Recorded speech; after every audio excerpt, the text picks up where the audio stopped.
Hello everyone and welcome to the GMS Magazine channel. This is a completely different thing that I've decided to do just because I wanted to try and see how it goes. I have never ever shown my GMing skills to the world. I've been doing it for a very long time but never really done any kind of streaming or anything. So I thought I'm going to have a go at this. I collected some of my friends. I offered to people to come and play. This happened last year. This has been in the making for a very long time because I haven't had the time to do it. So we decided to play an adventure that I designed for Campo de Mitos a little while ago that I want to publish in English. But I thought, okay, let's have a go at this. Now, I have never done this on camera, ever. So this is the first time. And we have found some technical glitches. The first one, which is why I'm doing this introduction, so please don't go away, is that I missed the first 10 minutes of my audio. So I want to introduce the adventure. I'm going to do it very, very quickly, and then I'm going to give way to the game itself.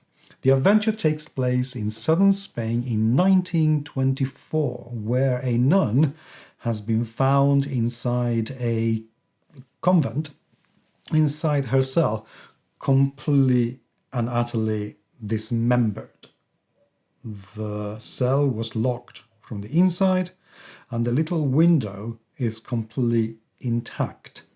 There were no men inside and no women who were able to do this to somebody, and police suspects that there must have been an animal. Yet there is no sign of entry or forced entry anywhere in the convent, so something is indeed afoot.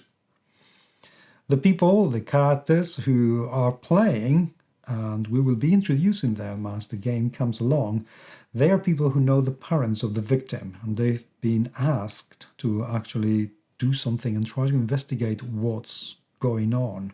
They all knew the victim one way or another, either directly or because they've heard of her, and there are reasons why she was a nun, because she was just a 19-year-old beautiful girl who was having a wonderful time in Spain thanks to a new life that their parents were able to craft after moving down from Seville. So the whole thing is just, this should not have happened.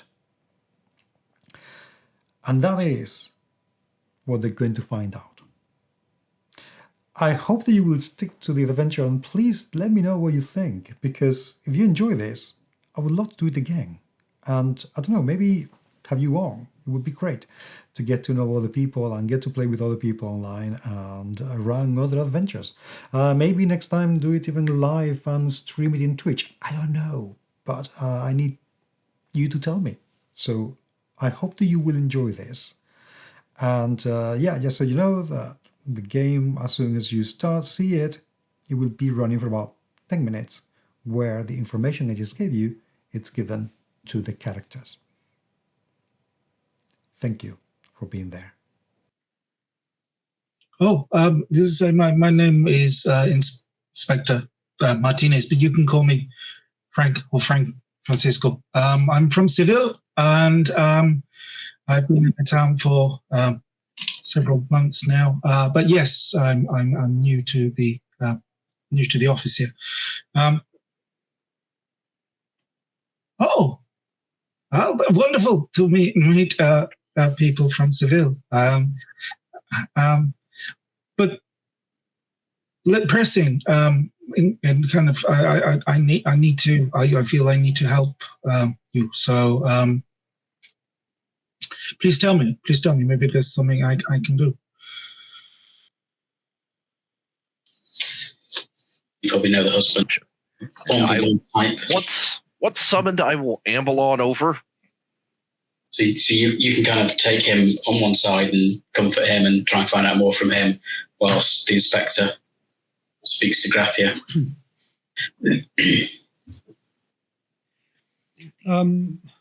Okay, well, this man, Antonio, he basically tells you how they have, they've been in Algeciras for about 6 years now, where they came from Seville looking for a better life, and they indeed found it until about, well, 24 hours ago or 6 months ago, when their daughter disappeared completely from trace.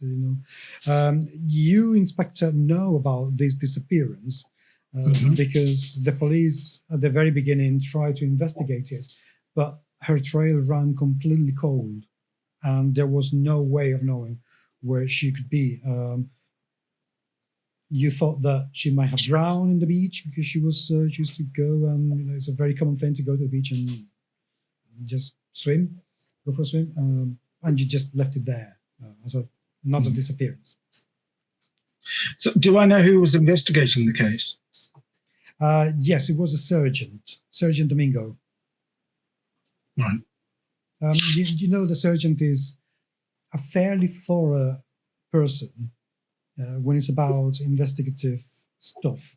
But he's also quite keen on the idea of finding somebody to punch quickly enough. Otherwise, he runs out of interest and steam about, he doesn't want to keep going on about it.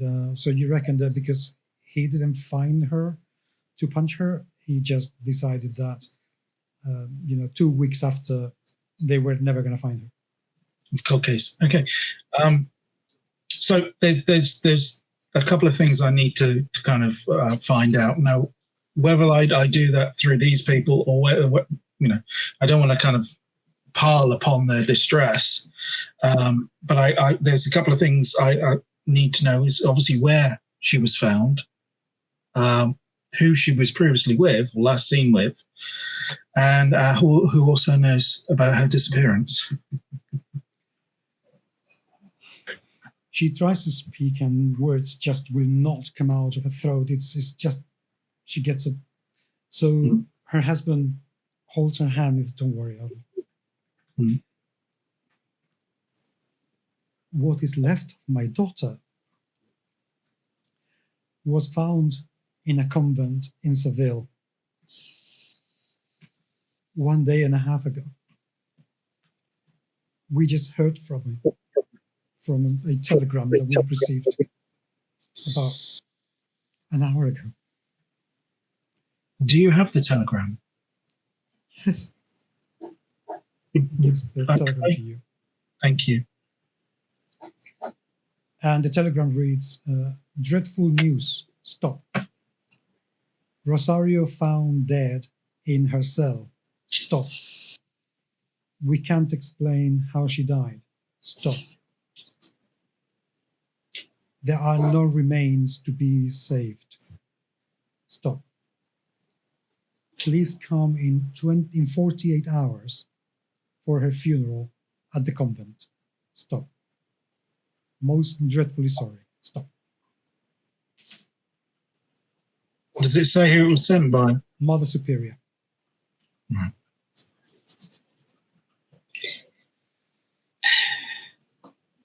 Do I know this convent, Paco? Yes, you do. It's in fact the convent of Santa Cecilia, which is in the very center of Seville, and it is one of the very, very few convents. I'm not sure how to say this in English, but it's one of those convents where the nuns are completely isolated permanently from anybody else, especially from men, and they only see other human through a grid. Yeah. Yeah, I know what you mean. Okay. So Rosario, is it unusual for them to just accept somebody to the convent? It's not the easiest thing to do to become one of them. They do demand a lot of prayer, a lot of devotion. The fact that they take somebody on, it means that they see some really special qualities about that person. Okay. Is it a particular denomination of convent then? Oh, they're Catholic.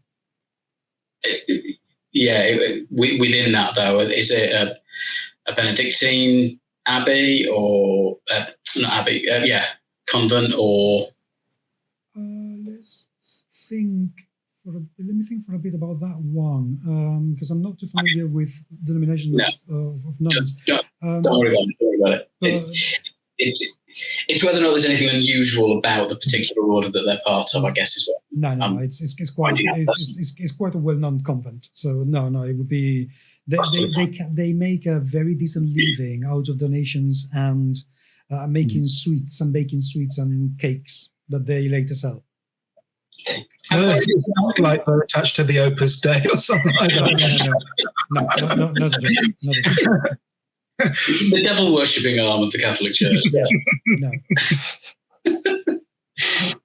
How far away is Seville? Seville is exactly, I can tell you, is 200 kilometers away. Oh, good grief. And they're supposed to get there within 48 hours, and it was a day and a half ago. Mm-hmm. I don't know. They found her a day and a half ago. The telegram has been received today, so they expect you to be there, or they expect them to be there the day after tomorrow. Okay, got you. So that's a train journey. Martin, you approach and you see the whole scene with the inspector and Father Rodrigo with his weepy couple as well. Mm-hmm. And what is the father's name? Rodrigo Montes. No, the father of the... Different kind of father. Not the padre. Father of the victim. Oh, sorry, Antonio. Antonio, what's going on? Excuse me, but do I know you? We've met briefly. Oh, I am so sorry. Martin, the inspector and father of friends of mine. Oh, I am so sorry, but my mind is obviously not in the right place at the moment. I do apologize. Please do take a seat. Thank you. What do they do for a living, Paco? He's an accountant. Okay. And a pretty well regarded one in the city. He's got some very wealthy customers. Okay. And does Gracia work? No. And did Rosario have any jobs before she left? No. She did an awful lot of. She was 19 years old. 19. Okay. And she did an awful lot of charity work. She went to church an awful lot and prepared meals and baked cookies and that sort of thing. Okay. Did she have the attentions of anyone in particular? Yes. She was being courted by a man called Ramon Gonzalez, who is one of Antonio's customers. Okay. Okay. He's a very incredibly well-known businessman in town.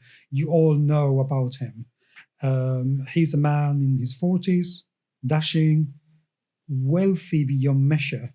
I mean, it's like, how can you be this rich in a town this small? And he's the kind of people who everybody else speaks in hush-hush whispers about him, because there are some legends and myths about the way that he's made his fortune. None of them have been proven. So you're saying he's reasonably protected as well, then, if that's the case. Okay.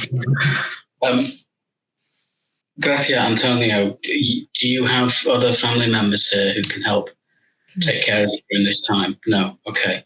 In which case, let me try to help you through this. If necessary, I will happily come to Seville with you. Would you? Absolutely. I think you need the support. You need the help. I think we need to try to find out more about why Rosario left the town, just to make sure that there is no issues, make sure there is nobody here who may have some inkling of what could have happened. So we need to do that. I'm sure the inspector will be going to speak to those people who he needs to speak to. And Antonio, Martin, this is a huge thing of me to ask of you, given that you need to be out feeding the town. But could you spare a day or two to come with us to Seville and help support Antonio? Absolutely. Antonio, would that be okay with you? You'll need help with your baggage, with your luggage. You're in no fit state to carry those yourself. Thank you. That's what we're here for. Inspector, Yes, Antonio. I know this may be too much to ask, and please do speak freely and say no if you must. But we were wondering if you could call some of your colleagues in Seville and try and figure out what's happened. How can it be that there is nothing?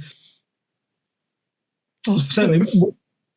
What I'll intend to do is I'll get the case transferred to myself, and then I'll make all the necessary calls that we need to do, kind of get to the bottom of this. I mean, why your daughter ended up at the convent in the first place? There must be a reason behind that. And as to what happened afterwards, so someone must be held accountable for this. So I will see what I can do and see if I can get as much help as possible. Thank you. As you can imagine, we must attend to each other.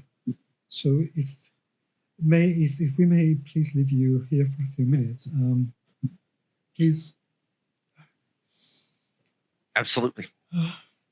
You can come later if you want to. We're going to be home, but we would like to be departing tomorrow at 6 a.m. very early, so we can leave Seville as soon as possible. The journey is quite arduous, so it would be good for us to be able to depart as soon as we can. Understood. We will endeavour to come with you. Thank you. Okay. They stand up and he takes Gracia in his arms and they just leave. What do you think, Frank? Frank needs a moment to think. So while he gives himself that second, he's going to pull out a cheroot and light it up.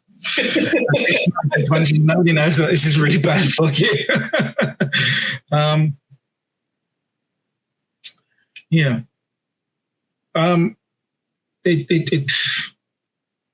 First thing, beyond the visceration of the poor girl, is the reasoning why she ended up in the convent in the first place, and whether that was the location as to where she was murdered.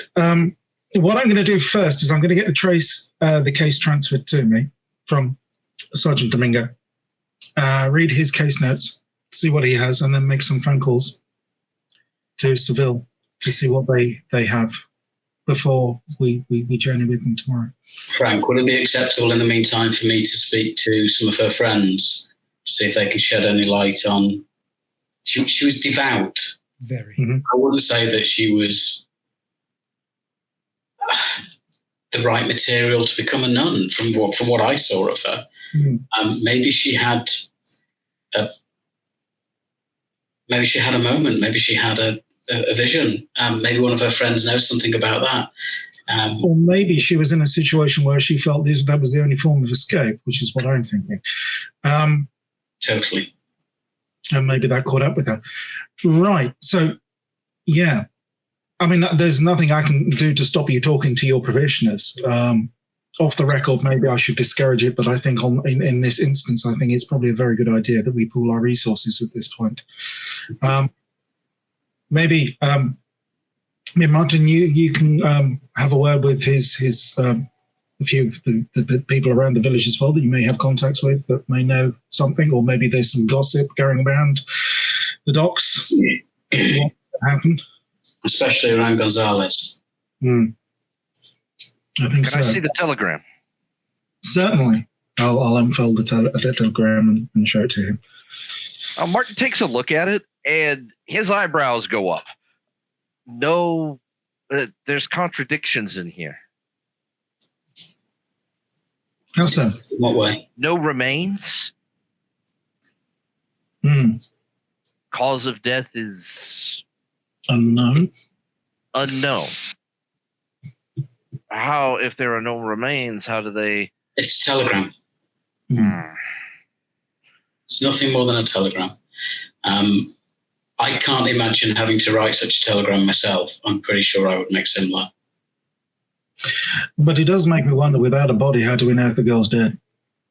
Well, it says body found in cell, but yes, it seems that there was. To her body. I think the telegram says there's sufficient remains or something. So yeah, it's a possibility.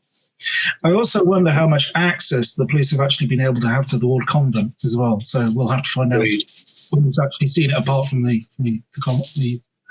Mother Superior. So, Packer, would even I get access or not? You would be able to get if the Mother Superior decided that you must go in.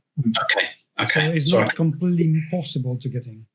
I could potentially persuade her on behalf of all of us, even now a fishy-smelling colleague. Okay, I presume I know who her friends were in the town. If I'm guessing that she did a day when she made cakes and sold them in the village, and I maybe helped out on the stall and met some of her friends at the same time. Yep. Safe assumption. Okay. Yep. Whilst the inspector's doing his bit, I'll go and start speaking to them and leave Martin to do what he's going to do. Okay. You go and speak to her friends. She used to go to school, so you can talk to some of her school colleagues and other pupils and stuff. But absolutely nobody knows anything at all. The only thing that they can tell you is that she seemed all happy to some degree that Ramon was trying to court her, though she said at some point that he was being a little bit too insistent, that he wanted something to do with her, which for a man who is old enough to be her father is a little bit, what are you trying to do here? But apart from that, there isn't really anything else that they can tell you that could give you any clue as to why she decided to go. I mean, she was receiving some pressure from her father to actually not necessarily date Ramon sentimentally, but at the very least be friendly with him because he's a very good customer and a very, very wealthy man. So he wanted her to keep Ramon sweet, basically. Okay, yeah, pretty sordid. But in terms of her devoutness, though, if I said, I'm going to ask them the question, could you imagine her going into a convent? Could you imagine her becoming a nun? Would that be behavior that would shock you or not surprise you? It would shock us, everybody said, no. They would shock them immensely because she was desperate to have a family. She wanted to have children and raise them and see them grow up and be happy. So that would be completely incompatible with being a nun. So how she would do that, why? It would have to be something really extreme. Of course, as you are asking their friends about her, they're asking you, have you heard from her? I have not heard from her now. Not lying. Okay. But I haven't heard from her. No, I have not. Her family may have received news, but it wouldn't be for me to say, regardless. Thank you. And, I hope that it's useful in finding out more. What do you guys know about Gonzalez? He has a sleazy reputation at times. Paco? More than a sleazy reputation, what he has is an aura of fear to him. Okay. He's quite... let's put it this way. Some of the competition that he had in other businessmen in the area, twice they have disappeared without trace. And He's managed to get a couple of very interesting contracts, both to lay the railway between Algeciras and Gibraltar, and to expand the dockyard because of situations like that. And it is suspected that he has a lot of people in his pocket. Okay, well, that's perfect. A perfect segue to see what Martin can find out down at the dockyards. I'll pass. Yes. That sounds like maybe a smoke's roll there. Martin's going to go down with a nice bottle of liquor, pass it around, see what gets loosened up. No need to roll anything because absolutely nothing gets loosened up. They don't tell you anything that you don't know. And anything they tell you regarding Rosario, nobody knows anything, at all. And regarding the man, anything they tell you, you already know. They tell you about the dealings in the dockyards and how he has a few men for protection. You know that. But other than that, people are quite tight-lipped about him. Scared. Yes.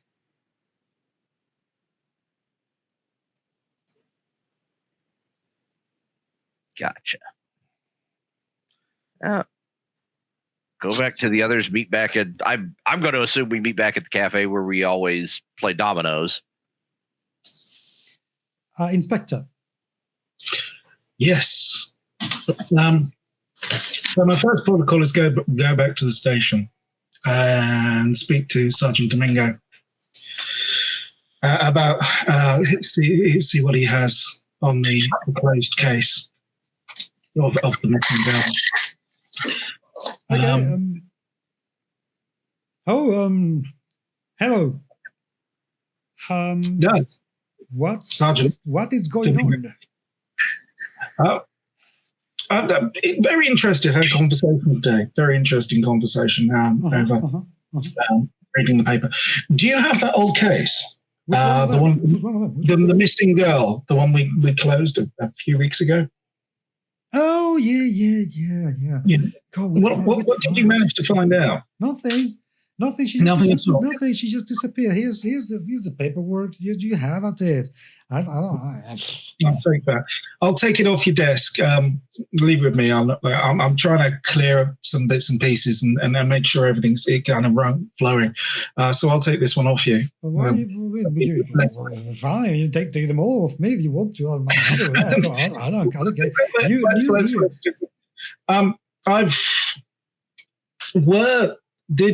Apart from her suitor, were there any other known associates that you spoke to at the time? Who did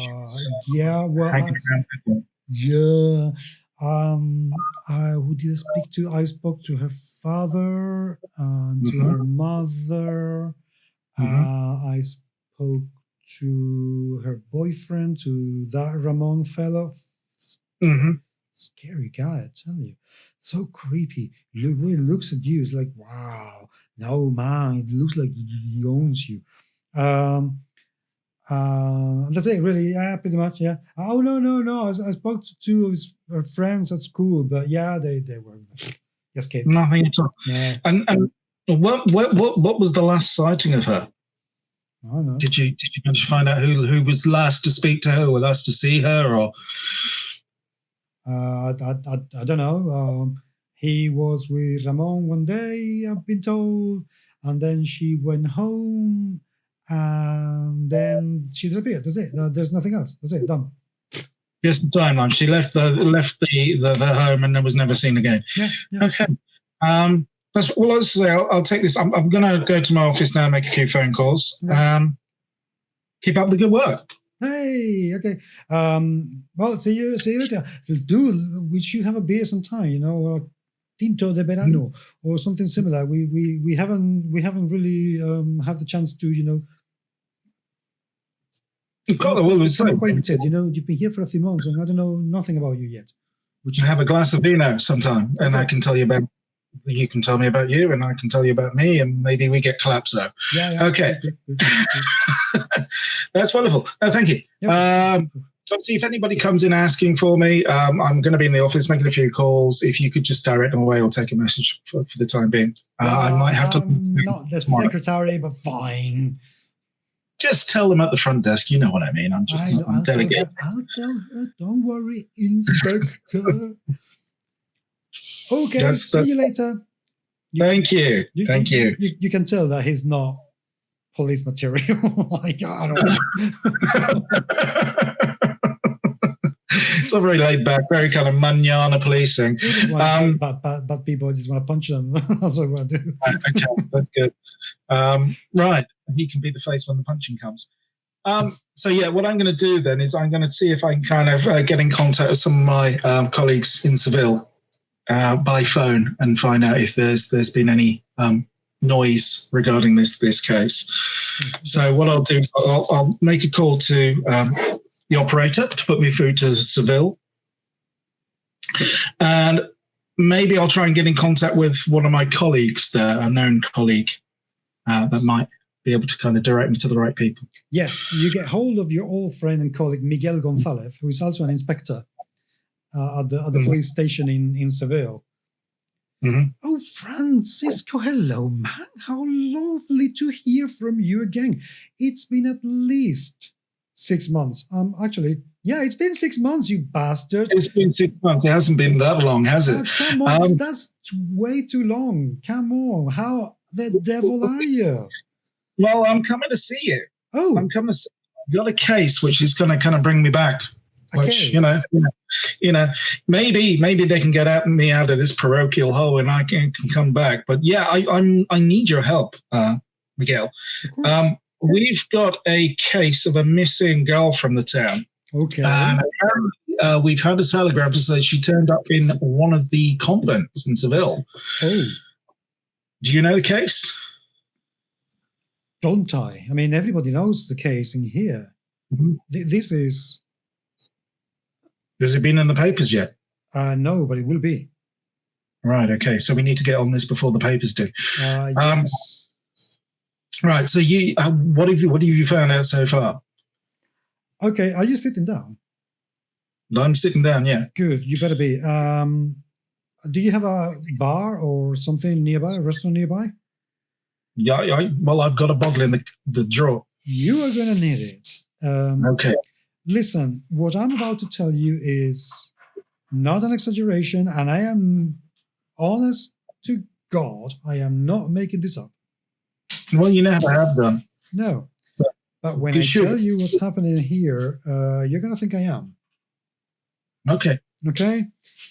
What we know is that we get a phone call, and of course, say nothing about this, okay? The last thing I want is my commissioner on my back because somebody from another town has heard about this. Right, okay. Thank you. Right. Well, I'm from Seville, so technically it's, nobody else from this town's finding out, it's just me. Well, yeah, you know it doesn't work like that. You're pushing your buttons a bit too much now. We're friends, though. Tell me. Yes. Okay. Listen, this is serious. Okay. Basically, we received a very distraught nun from the convent, which is incredibly, as in, it has never happened before because you know what they are like, and once they go in, they never come out unless they come out feet first. And in this case, it wasn't feet first; it was everything first because she came into the police station like an earthquake, demanding that somebody came. The commissioner went immediately because this was quite a weird situation. When the commissioner came back, he was shaking. Essentially, this woman wouldn't come out of her cell in the morning for morning prayers. When they became worried, which didn't take long because apparently she was incredible in her duties to the convent, they had to force entry into her cell because it was locked from the inside, as it is tradition for the nuns. they found her torn to pieces. And I don't mean, in a metaphorical way. I mean in a very literal way. So how were they able to identify the body was hers? Because there could be absolutely nobody else inside. But we know. We know. Occam's razor. No. We So know. they weren't actually able to identify the body as hers. We could try and recompose it. But firstly, we know we have enough of her face to identify her. Right. Okay. And with enough of her face, I mean just enough of her face. So completely eviscerated. Beyond that. I think you're right. I might need that drink. Listen, to put you into context, Mm-hmm. the doctor had to scrap some of her brain off the ceiling. No. The ceiling is What was 3 the name meters of the doctor? Do you have the name of the doctor? Yes, Jose Antonio Rodriguez Almeida.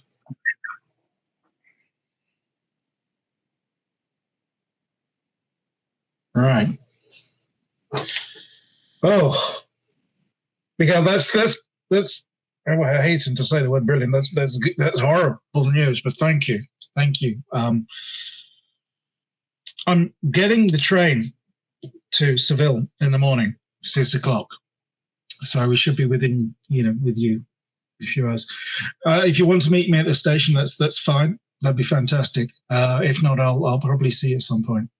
But I'm because the girl's gone missing from our term, I've got to follow up on the inquiries. So just to close the case. Okay.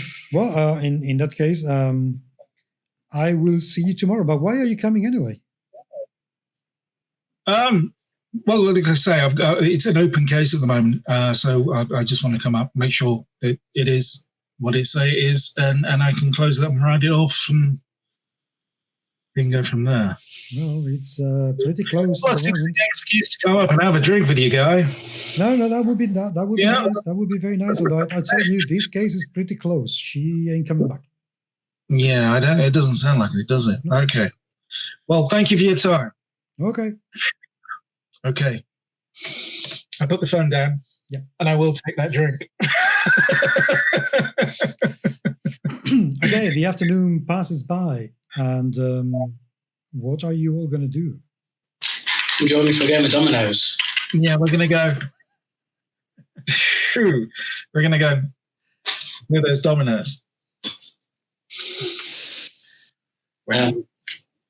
So I turned up absolutely nothing. No, and I turned up white as a sheet. Yeah. You all right? Yeah. And to cut, rather than kind of, I will relay some of the information.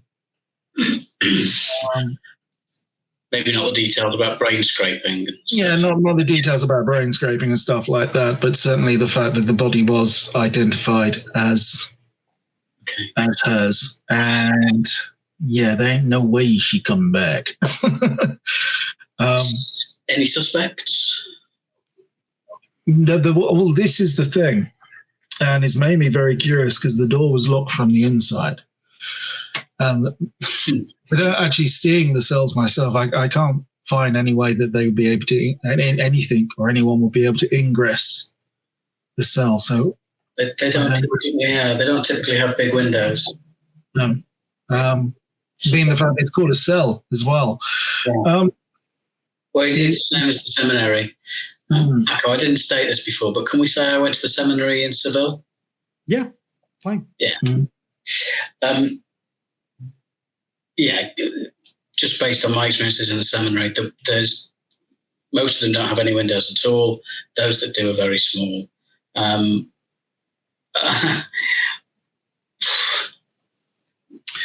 We still have for the family at the very least. One missing piece of the moment is kind of bothering me is why she was there in the first place. Yeah, so I spoke to her friends to see if there's been any epiphany, if there'd been any moment that they could say, oh yes, she she was always devout, but she didn't have the calling like I did. There was nothing there, but she's been gone for 6 months. The reason she left the town, who knows? Maybe she had a falling out with Gonzalez, or something else happened. She left. Maybe she did have an epiphany. Maybe she had a moment where God came to her, and that's why she ended up there. We need to go and speak to the Mother Superior and the others in the convent to find out more. The one thing I'm vastly encouraged by, though, is that it was somebody from the convent who came rushing to the police to say this had happened. Mm. It suggests it wasn't something within the convent that caused this. I'm going to lower my voice at this point. One name that does keep on coming up is Ramon's name. And I've not been able to find anyone at this moment in time that has anything nice to say about the guy. Well, but still, how would he get into a locked room?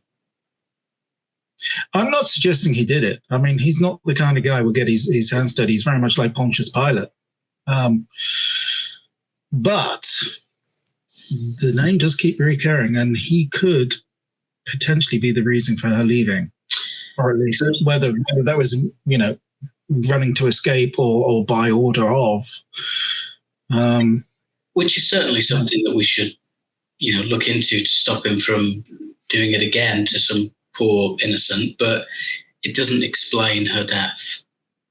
No. If he managed to send an assassin after her, that managed to infiltrate the convent and get into a locked room and relock it from the outside, yeah, sure, but really? But no any assassins and explosion with no scorch marks.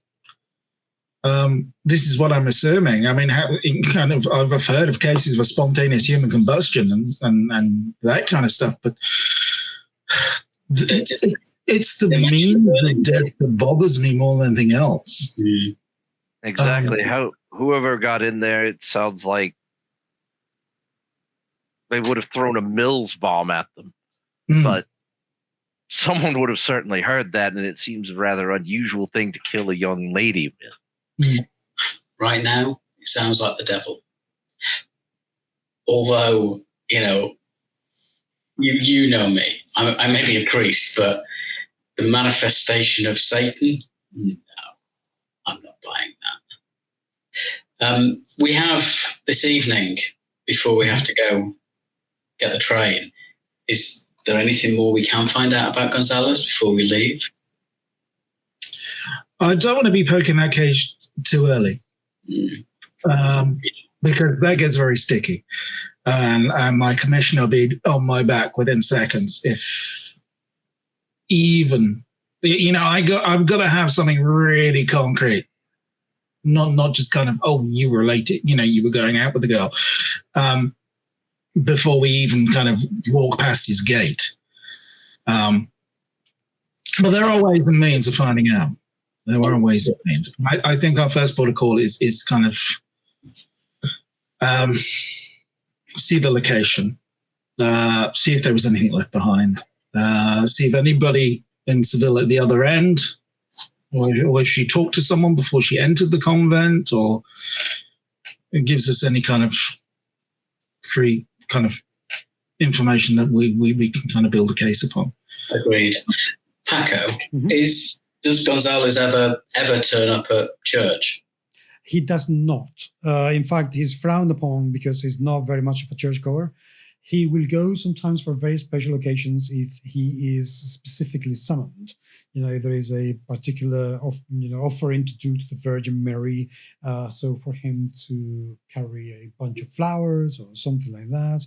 He is easily seen in town. He goes to the casino every single day after lunch to have a little coffee in the smoking room. He spends there a few evenings a week easily, so he can be found, and he lives in the very, very city center as well, in a very opulent building. So finding him is quite easy, and especially you, Father, you reckon that talking to him just to say, I'm sorry for your loss, because theoretically he was courting her, that wouldn't be seen as something weird. Good point. Inspector, we can leave it until we come back from Seville, or I can see if he's around tonight. I wouldn't go to his house, but if he happens to be at the casino. I mean, the only thing I would do is just whether he's heard and kind of gauge his mood, but I wouldn't kind of anything other than, pass on your the information that you've spoken to the parents and the information you've received, kind of they're very distressed, and I hope it isn't impacting you too much, and you're very strong, kind of that. But I certainly wouldn't kind of suggest anything about kind of exploding. Yeah, bodies. yeah. I think it would be helpful if he is at the casino and I do have that discussion with him. I think it would be useful to have you observing. Take a break and a coffee and a cheroot, and so at least you'll be able to see his reaction. You'll be able to gauge it better than I can from a. And rather than me sit there on my own, maybe Martin would like to join us. Well, there's the dominoes. Get playing. Yeah. we'll pick some dominoes so I don't look conspicuous. Okay? Because I imagine he's a guy who's kind of aware of my colleague's presence in any room. So is he there, Paco? Because this all falls apart if he isn't. Actually, he so happens to be in the casino. You both, the three of you, can enter in the casino because you're going with a father. Otherwise, you wouldn't be allowed entry without being a member of the place. But church and police business can open an awful lot of doors. So okay. The bellboy lets you in. Okay. I'll head straight over to him. Has he got his usual crowd of goons around him? No, his crowd of goons, you can spot 3 or 4 outside. In fact, Martin, you know a few of those because they work in the dockyard as well. Gotcha. Then I'm gonna make a point. Maybe, try to kind of catch him on a smoke break, chat him up, and just get the general lay of the land. As far as their boss goes. So you approach one of them in the street? Yeah, outside the casino. Okay. When they're taking a break, when they're separated from their boss. That literally is a smoke scroll, isn't it, Mark? That's what you're going for. Go for it. It's almost the definition. All righty. Let's see here.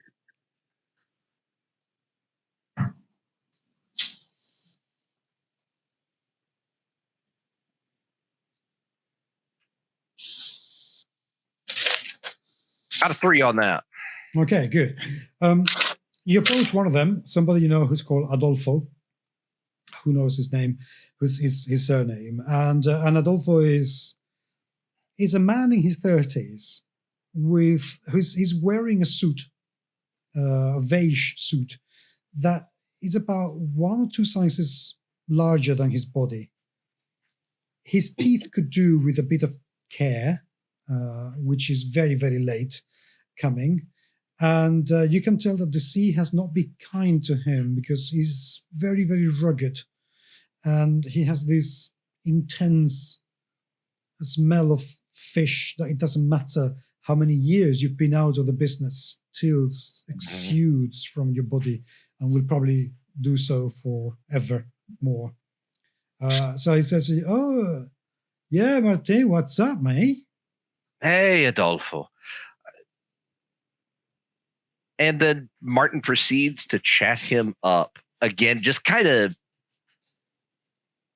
sizing up the situation, seeing if he drops anything. Is Adolfo chatty? Oh, yeah. Dude, how'd you do it? Oh, so what? I've been thinking about maybe asking your boss if you could make me an introduction, a little side work like what you do. Ooh, well, I mean, I could because the boss listens to me, and No, I can bend his ear a little bit. Yeah, that'd be all right. But what's in it for me? Hey, what's in it for You me? know, I could pass you some money. Cut All you in on right. it. I mean, I got the fishing business, but it comes and it goes. A little something so I could make a nest egg. Oh, all right. Well, the boss is always looking for people who do, work.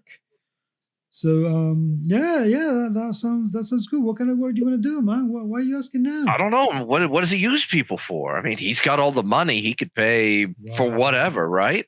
That ain't for me to say. Whatever he wants you for, I know what he wants me for, but what he wants you for, that's between you and him, and I ain't gonna say nothing to nobody. So what do you do for him? I mean, you look after him, obviously. He listens to you, right? Yeah, Duke, of course. Come on. Look at me. What else am I going to do? As he's saying that and moving his hands about, you catch a glimpse of a case where a gun would go inside him. But the sparkle that comes out of it, even though it very, very briefly looks like it could be a gun, it doesn't look like it's made of wood, which is what would normally be made of. And it's just a glimpse. And as soon as he sees you doing that with his eyes, he just closes. So anyway, yeah, I'll talk to him. I'll talk to him on your behalf. Yeah. Don't worry. Just come see me tomorrow, mate.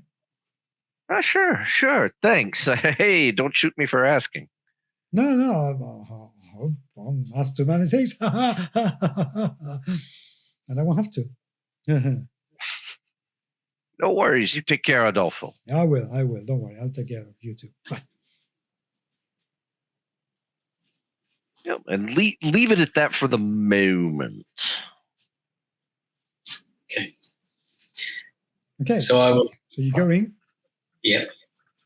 And he's in there. What are you going to do? I will approach him and say, may I take a seat? Oh, father. But of course, please do sit down. Please do sit down. How may I be of assistance? This is rather delicate. You know Rosario? Oh, yes, terrible business, terrible. So sad, so sad. You know the latest news then about her? Oh, yeah. Of course, I have gone to offer my support to her parents right away. Anything they need, he's my most trusted accountant, so anything they need, they are going to get anytime they want. Absolutely, yes. So the reason I wanted to come and speak to you is because I heard that you and her had a close relationship, and obviously I was concerned that you might be feeling some pain yourself right now. Of course I am, Father. I am absolutely distraught. I mean, this is devastating news for everybody. Absolutely, yeah. I'm really, really bad at the moment. Yeah. Yeah, I don't need a dice roll to know that he's lying through his. Okay. So obviously, if you feel the stress is too much, if you feel the overwhelming grief you must be feeling right now becomes too much for you to bear, you must come and see me. Oh, you're so kind, Father. Thank you so much. I will do my best not to trouble or bother you at all. Understood. So just share with me the last time you saw her. You notice his face really shifts. Well, I bought her lunch the day before she disappeared. Why? Why are you asking? The police already asked me this. I wanted to understand whether or not you could shed any light on her, on her conversion. No, I can't.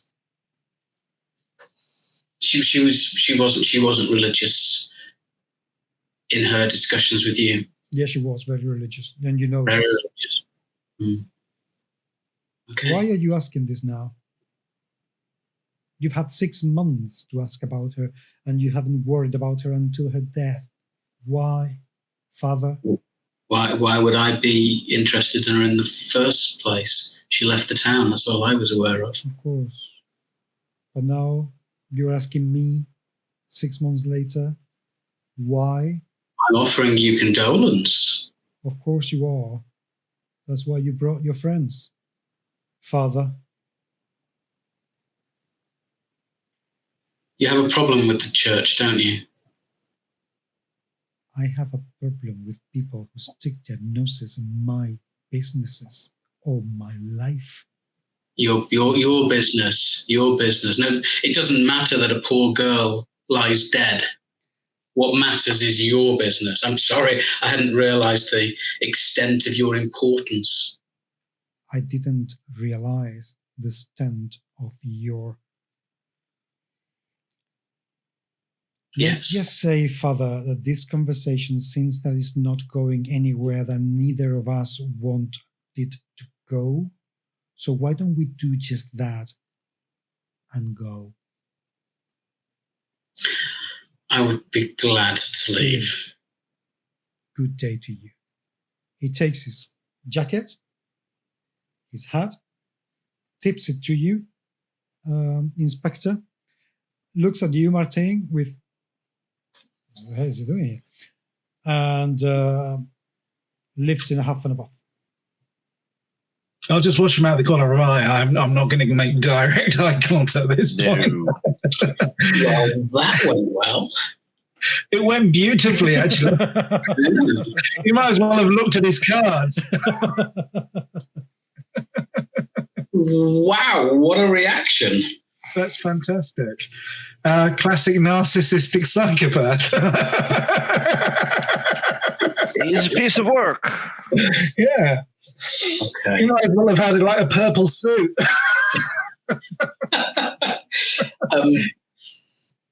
I will. Yeah, we'll leave, I guess, unless there's anybody else here that we want to talk to. No, there are another 2 people in the smoking room, and they have been like doing. Yeah. But as soon as you look at them, they just look. Oh, yeah. This year celebrations, yeah. Very good flamenco, yeah. Oh, they've seen my flamenco. Fair enough. Okay. Wow. No, well done. I think we might have a suspect. Maybe. Yeah. Will someone live with this troublesome priest? Actually, that's a point. Yes, I might need police protection. Just putting it out there.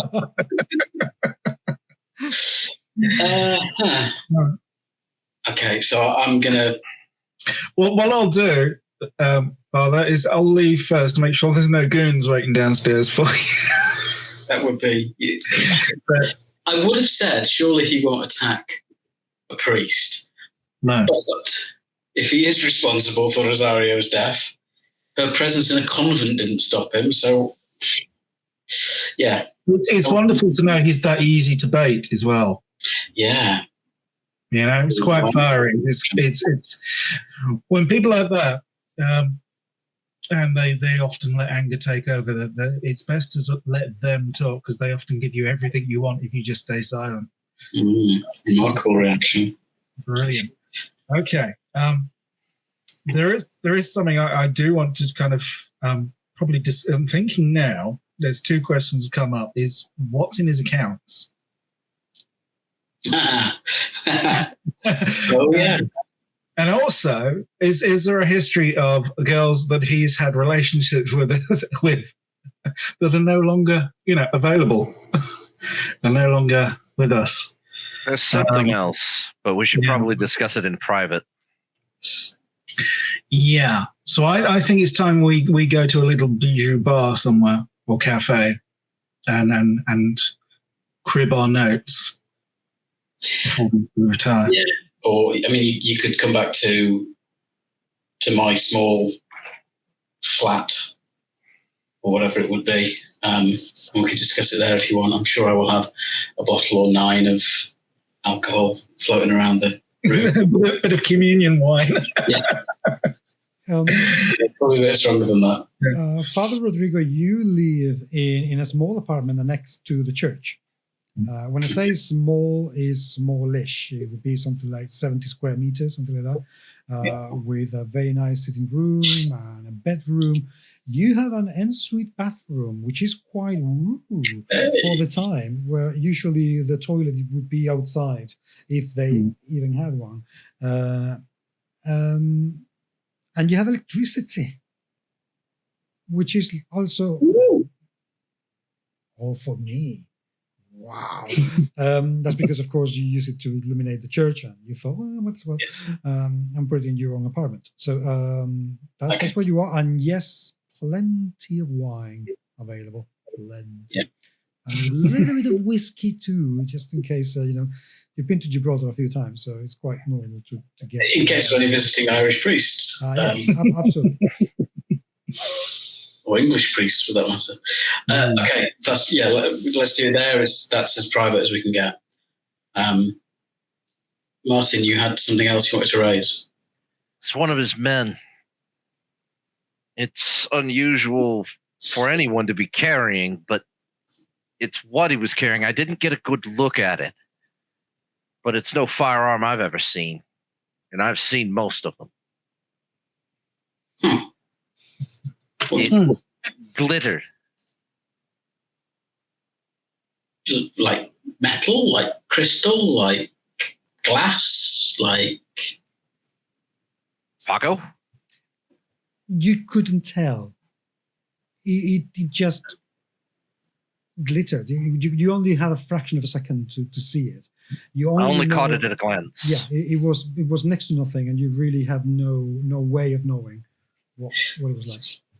And it was dark, which makes it more unusual. Yeah. Correct. Okay. By the way, this is Ramon. Let me send you a picture so you know what kind of person you're dealing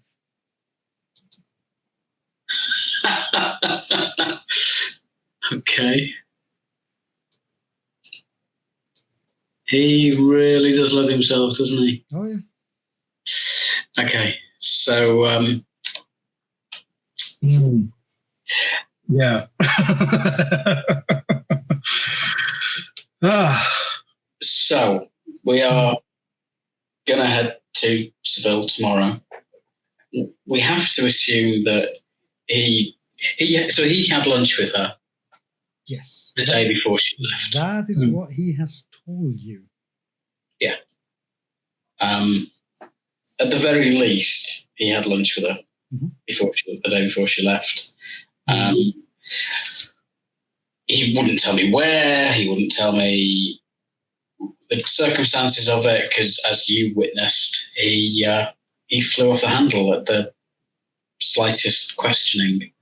I think he's a man who's used to getting his own way and is very rarely questioned by anyone. Now, we are kind of jumping to conclusions at this point that he had anything to do with it. We still don't have anything solid other than potentially he was the last person to see her. He's also in a position of power. And again, what we may never find out is her reasonings for leaving. In the first place, to find herself in the convent and then to find herself not at the convent. And I think that's where my interest lies at the point was, why did she leave? Was she made to leave? Was she forced to leave? Or did she leave of her own accord because she was fleeing from something? Whereas my interests are more, why did she go to the convent? What happened in those 6 months? How long was she at the convent for? What drove her to the convent in the first place? What can they tell us about her in terms of what she revealed to them and so on? So I think our interests dovetail together quite well in that respect. I'm really interested in your point about what might be in his accounts. So it might be worth us getting to their house slightly earlier tomorrow. And however you do it, seeing whether or not he'll share the accounts with you so you can study them on the train.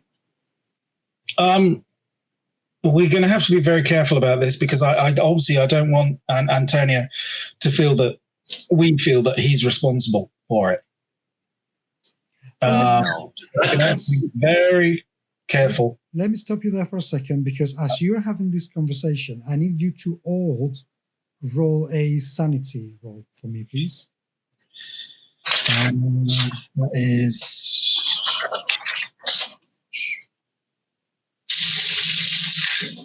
Yeah, no problem. Okay. This is just avoiding a 1 or a 2, isn't it? Correct. Okay. Let's get in the pot. Yeah, I'm okay.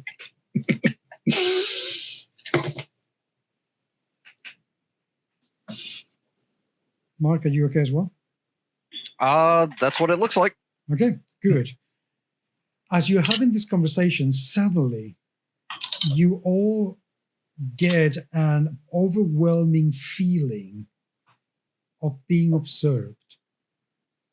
Imagine that you have somebody at this distance of the back of your neck, and even though you cannot feel a breath on the back of your neck, you can sense somebody's there. The feeling is overwhelming, as you have never felt this before.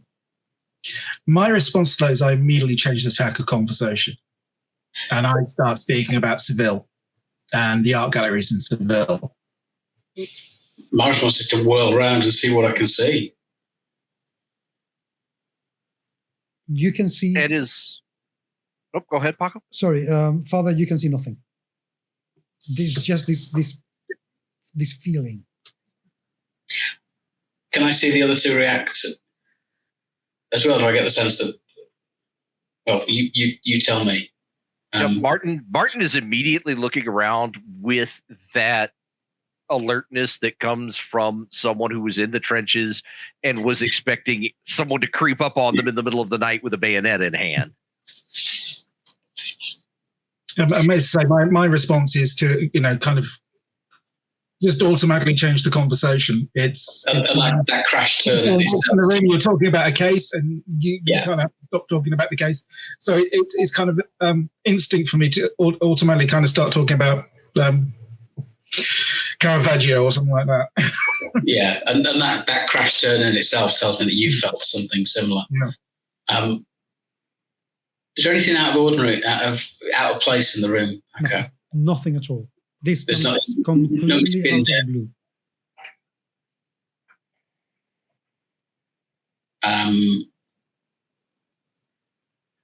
Is it a lingering presence? Beg your pardon? Is it a lingering presence? No, it's not. It is very lingering. It's lingering in the back of your neck. I think I would go and grab some holy water and literally exorcise the room. You do at this point. You do that. You get your water thingy, and you can Absolutely. Nominate that through. Yeah, excellent. Well, I open the window, light up a cigarette, and carry on talking about art. It's my go-to. I went to art school, so it's kind of the smell of a cheroot will drive it off. It'll be fine. Yeah, blow smoke in the air.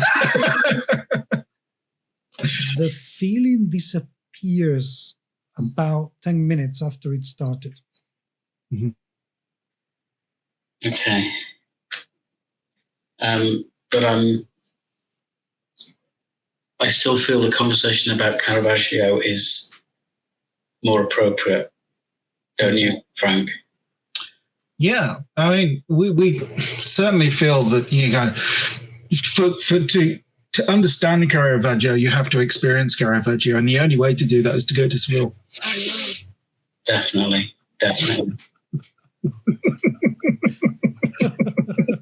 It's his use of light and dispelling the shadows, isn't it? But it's not only that. It's when you see the brushwork, when you see the canvas, you see the brushwork, you see the master strokes and his use of his kind of expressive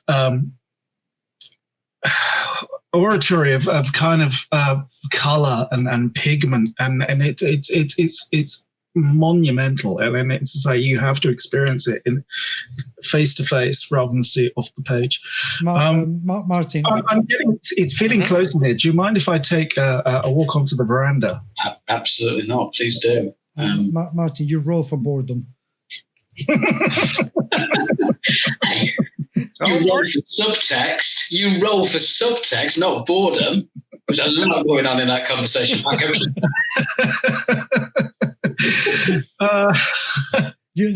As the meme says, I know authors who use subtext, and they're all cowards. We didn't get to chiaroscuro, but anyway. So yeah, you've gone out on the veranda. I'll drink. I'm sort of scoping as well while I'm out there, see if there's anything rustling in the bushes or people standing out in the street or something like that, or anyone walking by. Oh, there are loads of people walking by. It is the summer, even though it's about 8:30 in the evening now. People are going out for dinner. There's been a mass recently. And they normally judge by someone's gait whether they're being shifty or not. Or there's eyes peeping out of bushes. Or someone with a kind of some sort of ill intent. So what I'm thinking is this sensation, whether it was paranormal or whether what now? Paranormal, or whether there was someone outside with some sort of listening device, and I was just getting the heckles up or something. You don't know of any listening device at this time that could do that. So Martin is paranormal.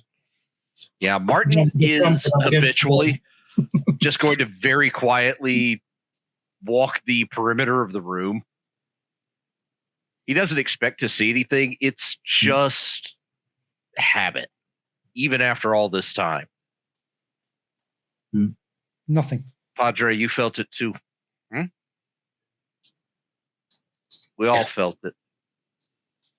Yeah, I don't think we should discuss it right now, just in case. So are you not seeing anything outside, Frank? No, I'm not seeing anything. It's night time, yeah? Yeah.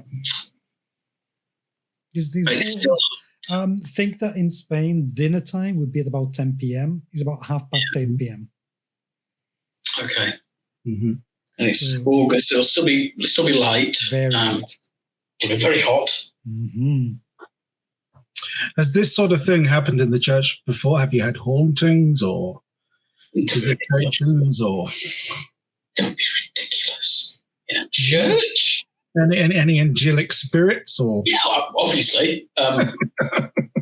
There are legends. There are tales. We have a rather distinctive statue, but that's irrelevant. What's this statue? Sorry, not a statue. I lie. Sorry, we have holy relics here, of course. We have the eyes of San Victor the Hermit. Mm-hmm. San Victor was a saint born in the 7th century. It's one of the most precious relics we have. The eyes are strange. They're not shaped like normal human eyes. They're obviously a saint's eyes. It's a glass jar with golden liquid, and there are. But it's just a relic. We have many holy objects. And you've never experienced this sensation before? No. Nothing like it. Martin, have you ever sensed this before? Was that on your boat? Well, the only time I ever sensed anything like this was right before we heard the whistle of an incoming shell. Hmm. You learn to pick up on it, and every time you felt it, someone would die. Not like you would expect. Yeah.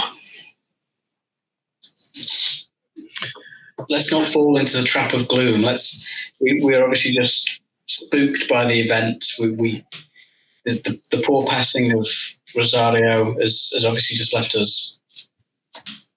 I don't know.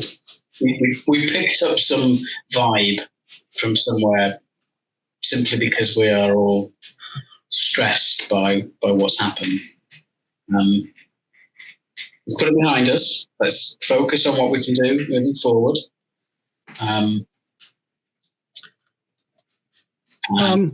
Prepare ourselves for tomorrow. It's going to be a very long, stressful day.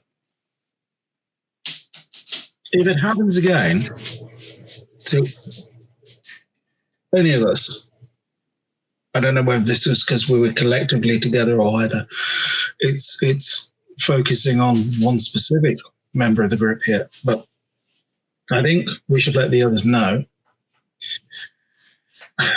Naturally. I'm tempted to talk to that strange guy with the bookshop. Not to discriminate. Was it Crowley? No, Crowley was his alleged lover. Anselmo Arrubal is his name. Yeah, the bookstore. Why? Did he know Rosario? Not to discount anything at this stage. And for us collectively to experience this, certainly within a house of God. This is the house of Rodrigo. The house of God is next door. Yeah, but you're on hallowed ground, sir. Yeah, your home will be consecrated as well. It's a consecrated building. Okay, I'll pay it no mind, but if it happens again, maybe questions need to be asked. When we get back, I think we might want to talk to Brother Sebastian. Why? When I came back from Morocco, it's a long story. Brother Sebastian helped me, and I think he might have some insight. Do I know Brother Sebastian, Paco? Yes, Brother Sebastian is one of the members of the White Cross Monastery, which is a very well-known monastery in town that caters and looks after older people. Okay. And he himself has any kind of odd reputation? Or is he just particularly skilled at dealing with post-traumatic stress or shell shock? He is, let me send you a picture of the monastery as well, of the brothers. He just usually seems really blunt for a monk. And you have always got the feeling when you've spoken with him that he doesn't really want to talk to anybody ever again. I can relate. Okay. Oh, wow. Cool picture. Okay, so I'm going to justify it in my head as he's particularly skilled at helping Martin through what he experienced during the war. Absolutely, Martin, we should talk to him. You think that I have not told anyone this story, but And at that point, Martin unbuttons his shirt, rolls up his sleeve, and one of his arms looks like it was burned, but not like you would expect from fire. It is scarred. It looks like it almost rotted and then scarred up.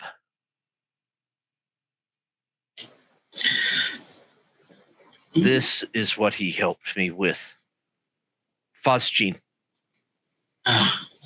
I came here, frankly. There were rumors. Some of the boys in the trenches said that a drier environment might help, but it didn't. I came here and I expected to die. But he touched me. And obviously I'm still here. He is, for lack of a better description, truly a man of God. I can breathe, I'm alive, whereas many of the others were not. The brother has hidden talents. I would love to have a conversation with him. Yeah, I agree. When we return, we should speak to him. Whether we haven't got time to speak to him now, I don't think, before we go. Did you reckon that the monastery will be closed by now and they will not be taking any people in? But agreed, Martin. We should talk to him when we get back. If only for me to discover more about his piety. That's amazing. And thank you for sharing it with us, Martin. It shows great faith and trust in our friendship. Anything. And what has happened to this girl? Even if Rodrigo has nothing to do with it, and I don't know. It's strange. We saw odd things in the war. I've seen odd things since. You hear things, but if nothing else, what did this girl do to deserve this? We cannot do something for everyone, but we can at least do something for her and her family. Agreed.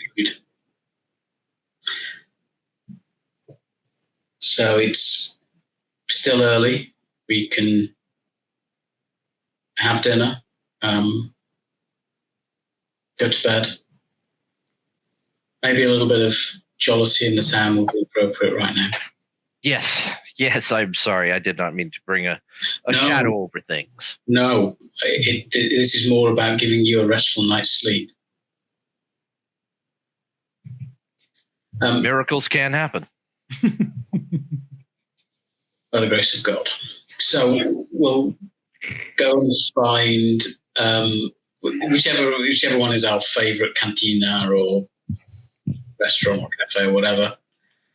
I haven't got anything that I need to prep particularly for tomorrow other than just to quickly pack a small valise. I don't know whether either of you two need to do anything more. I'm happy to just have a late dinner, well, a normal dinner, and then go to bed and see what dreams may come. Nope, go ahead, Terry. Yeah, sorry, I was going to go by the station on the way back before I kind of clock off for the day, just to see if there's been anything interesting come across the desk during the time that we've been out. Also to see if there's potentially any flack from the commissioner yet. No. Not really involved in the kind of talking about Rodrigo or kind of confronting him at all, but just to see if there's any. Can I just clarify? I'm Rodrigo. You mean Gonzalez? Gonzalez. Gonzalez. Ramon. Ramon. Yes, Ramon. Yeah. Ramon. So yeah, I'm obviously going to pop into the station first, just to kind of gauge what's whether it's still a normal day or whether anything's kind of Right, anything's hitting the fan at this point. You get into the station and you see Isabel, who is she's being treated as a receptionist, even though she's meant to be a complete and fully full rights police officer.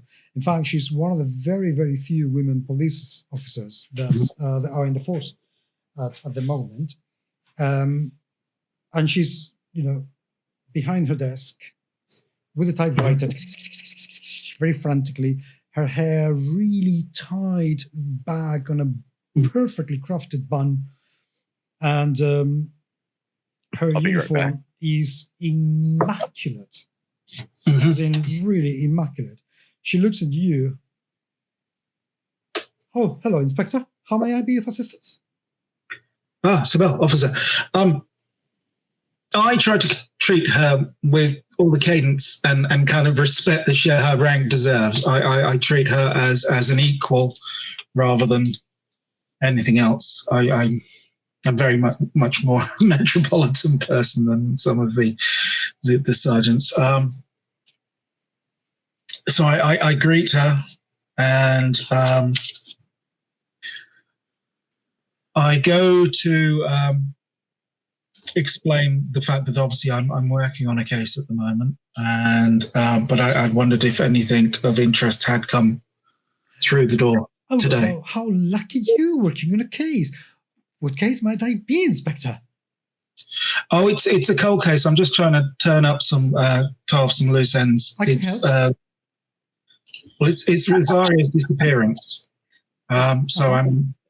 If anything comes across your desk or anyone mentions anything, and I could do with a second on this one if you'd be willing to help me. Of course, but of course, anything to get out from this typewriter. Right. Well, I have to go to Seville tomorrow.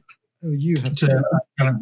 Yes, to identify the body. So what I need you to be is I need you to be Johnny on the floor while I'm not here. So any calls that come into my desk or anything important, I want you to be responsible for them until I return. If that means that you have to go and investigate on my behalf, I give you my accreditation to do that. If you're able to do this, maybe I can have a word with the commissioner about getting a partner on a more permanent basis. Please, Inspector, two things. Firstly, that ain't never gonna happen because we all know the commissioner and what he thinks of me and what I am good for. And B, you shouldn't get my hopes high. You are adorable and I very much appreciate it. And thank you very much indeed. But we both know that's not gonna happen. Well, my end game is getting transferred back to Seville. So if it doesn't happen here, it could happen there. For Her what? face really drops. As in, you are leaving us? I don't intend to stay here forever. Do you intend to stay here forever? It's a big, wide country up there, Spain. But I have my place here. Why did you stay? I thought you liked it here. I do like it here, and I enjoy your company very much. You do? And I feel the station is doing good work in spite of certain things that go on around here. But we all have to make a start somewhere, and I think I need your help. I'll be honest. I need your help. But of course, Inspector, anything you need. And I always reward those people that help me. And if we can find a way of getting you what you need to be successful, then I'm willing to back you all the way. You can tell she's close. She's moved. She's seriously moved. Nobody treats her like this. And even though you've been kind to her in the past, but you have never been this kind to her in the past. Well, I'm clever enough to know that women know a whole lot more than men. when it comes to finding out details and small things, and I'm working things out and using common sense. You ask a woman, not a man. So I'd much rather have a female officer on my side than a male officer any time of the day. As she's the only female officer available, and it's behoving to me to kind of get her on my side. One of the things I do want her to do while I'm not here, while I'm in Seville, is to go through any cases where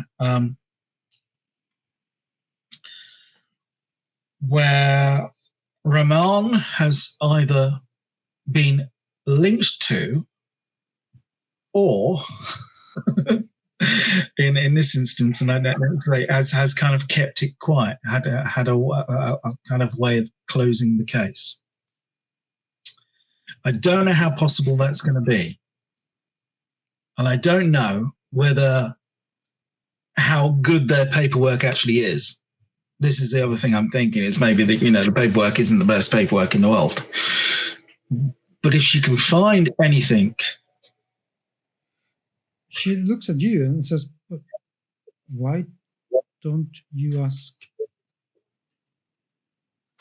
his accountant?" I will. But like I say, we got to dot every T and cross every I. Yeah, I can do that. It's going to take me a little while, though, so I may be able to have those papers when you come back from Seville, perhaps. Would that be all right? I hope it's all right. Yeah, don't like you say, don't make it look like it's something I'm making you do. If you have time and you can surreptitiously have a look, maybe in a, when the office is quiet and stuff like that, then please do. But obviously, don't let me take you away from your duties. I don't want to add to your load there. Okay, I can do that. And who knows? Maybe when you come back, there'll be a dinner in it for you or something. I don't know. Inspector, are you asking me out? On a purely professional basis, yes. I mean, are we not allowed to take coffee outside of the station? Well, it would be rather. It's not like I'm asking you to go to the flamenco with me yet. Yet? Oh, okay. Oh, Inspector, come on, you're teasing me now. Off you go. Come on, we'll talk later. Okay. Well, thank you very much. And I She blushes like, oh, silly bang. Right. Okay. Well, just keep my desk warm for me, and I'll be back as soon as I can. Of course. Okay. See. Tip my hat and head home. You old charmer, you. You say if you want to get something done, ask a woman. Okay, so then You're going to get done at this rate. what are you going to do? Anyway, so yes, have dinner.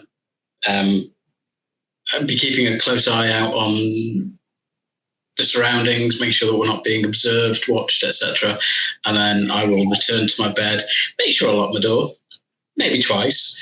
Maybe just put a chair up against the door just for safety, and then sleep the sleep of the blessed. Okay. But set an alarm. How about you two? Yeah, Martin is going to definitely be checking his particular home. It's not great, but, it's home. It's neat enough. Mm-hmm. And before he goes to sleep, he pulls a wooden footlocker out from under his bed. Not without a degree of trepidation.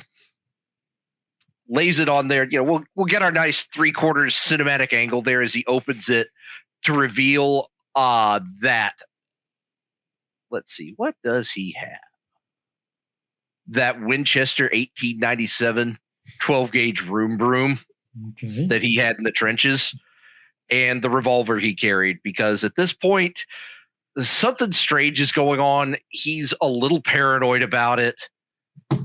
He doesn't expect to use any of this, but he's a man that is better safe than sorry. Okay. And then he goes to sleep as best he can. Sounds like a plan to me. Inspector? Right. So I get in the door. What I do is I tear off a piece of paper from my newspaper and just slot it into the apartment door when I close it. Mm-hmm. I go upstairs. I pour myself a nice glass of red. I put on the gramophone. I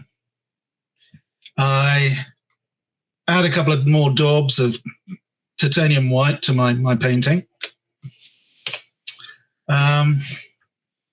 Read a bit of poetry, and then go to bed. And with that, night closes in, and you all fall asleep.